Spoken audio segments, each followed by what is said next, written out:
এ বাংলাদেশ আমরা চাই না, আমরা পরিবর্তনের বাংলাদেশ চাই।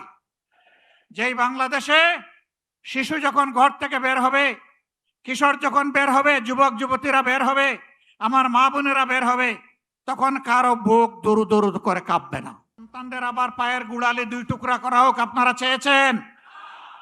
আপনাদের সন্তানদের উপর প্রকাশ্য দিবালিকে দা, কিরিস, কুড়ালার হেলমেট নিয়ে আঘাত করা হোক আপনারা চেয়েছিলেন? এই বাংলাদেশকে আমরা ধিক্কার জানাই। এ বাংলাদেশ আমরা চাই না, আমরা পরিবর্তনের বাংলাদেশ চাই। যেই বাংলাদেশে শিশু যখন ঘর থেকে বের হবে, কিশোর যখন বের হবে, যুবক যুবতীরা বের হবে, আমার মা বোনেরা বের হবে, তখন কারো বুক দরু দরু করে কাঁপবে না। তারা নিরাপত্তার সাথে বের হবে, কাজ শেষ করে আবার নিরাপত্তার সাথে করে ভিসবে। আমরা ওই বাংলাদেশ চাই। আমরা শিক্ষা প্রতিষ্ঠানে আমাদের সন্তানদের হাতে দা, কিরিস, কুড়াল দেখতে চাই না। আমরা খাতা এবং কলম দেখতে চাই। আমরা কোনো আদুবাই দাদুবাই শিক্ষা প্রতিষ্ঠানে গিয়ে আমাদের সন্তানদের উপর ছড়িগুড়াক আমরা এটা দেখতে চাই না। এই সংস্কৃতি বন্ধ করতে হবে। যদি বন্ধ না করেন, মনে রাখবেন জুলাই শুধু 24 সালে ছিল না, জুলাই প্রত্যেক বৎসরে আছে।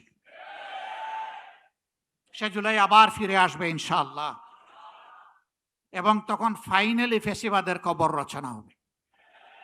শুভ বুদ্ধির উদয় হোক, জনগণের রায়ের প্রতি সম্মান দেখান, 70% মানুষের রায় মেনে নিন, গণভোটের রায় বাস্তবায়ন করুন। যদি না করেন, আমাদের লড়াই সংসদের ভিতরেও চলবে, খোলা ময়দানেও চলবে ইনশাআল্লাহ। এবং আল্লাহর পর ভরসা করে বলতে পারি, এই লড়াইয়ে জনগণের বিজয় হবে ইনশাআল্লাহ।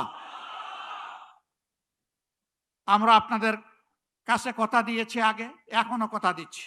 আমার সহযোদ্ধারা যেমন বলেছেন, ইনশাআল্লাহ আগামীর লড়াইয়ে জাতির প্রয়োজনে সামনের সারিতে থেকে আমরা যুদ্ধ চালিয়ে যাব।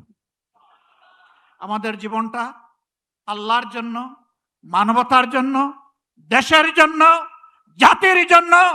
আল্লাহ যদি কবুল করেন, গর্বিত শহীদ হয়ে দুনিয়া থেকে বিদায় নিব ইনশাআল্লাহ।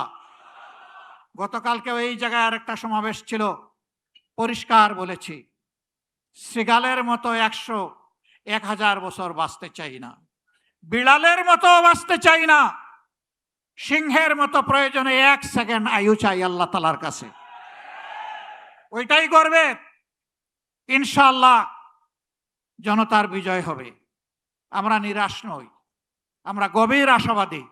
এ বাংলাদেশ পাল্টাবে, নতুন বাংলাদেশ গড়া হবে ইনশাআল্লাহ।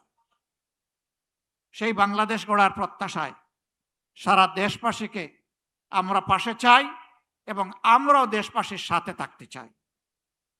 আমাদের কোনো নিজস্ব দলীয় ব্যক্তিগত কোনো দাবি দাওয়া নাই। আমাদের সমস্ত দাবি দেওয়া দেশবাসীর অধিকার আদায়ের জন্য।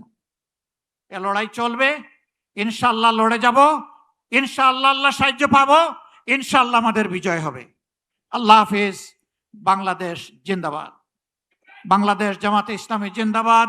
11 দলীয় ঐক্য জিন্দাবাদ।